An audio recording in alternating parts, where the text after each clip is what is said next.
উজানের ঢল ও বৃষ্টি না থাকায় লালমনিরহাট ও কুড়িগ্রামে বন্যা পরিস্থিতির কিছুটা উন্নতি হয়েছে। সকালে লালমনিরহাটে তিস্তার পানি ডালিয়া পয়েন্টে বিপদসীমার 17 সেন্টিমিটার নিচ দিয়ে প্রবাহিত হয় বলে জানিয়েছে পানি উন্নয়ন বোর্ড। এতে নদীর তীরবর্তী নিম্নাঞ্চল থেকে ধীরে ধীরে পানি নামছে।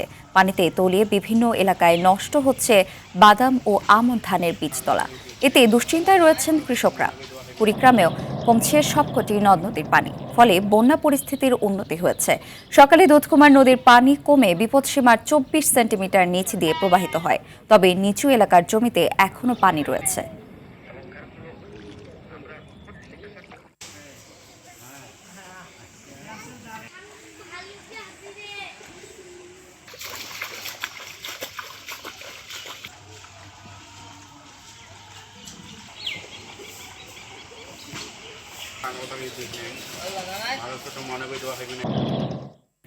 দর্শককে বিষয়ে আরো জানাতে লালমনিরহাট থেকে সরাসরি যোগ দিচ্ছেন সহকর্মী তন্ময় আহমেদ নয়ন। নদীর পানি কমার বিষয়ে বিস্তারিত জানাবেন আমাদের।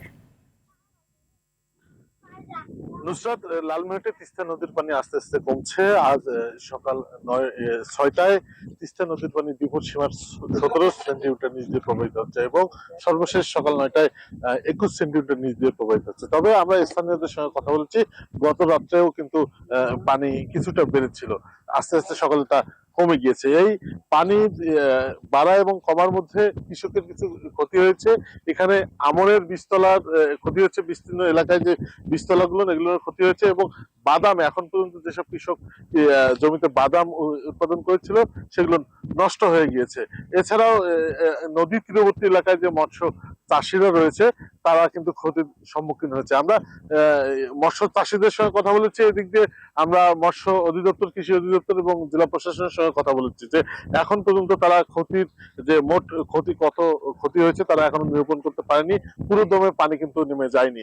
আমরা কথা বলেছি বন্যা সতর্কীকরণ কেন্দ্রের সঙ্গে, তারা যেমনটি জানিয়েছে যে আগামী 24 ঘন্টা পানি তিস্তা নদীর পানি বৃদ্ধি পেতে পারে। এদিকে তিস্তার বন্যার কবলে যে মানুষগুলো পড়েছিল, পানিবন্দী মানুষ, তাদের একটি তালিকা প্রণয়ন করা হয়েছে এবং আস্তে আস্তে তাদেরকে শুকনো খাবার এবং জিয়ার চাল, শুকনো খাবার এবং কিছু অর্থ বরাদ্দ করা হয়েছে বলে জানিয়েছে জেলা প্রশাসন।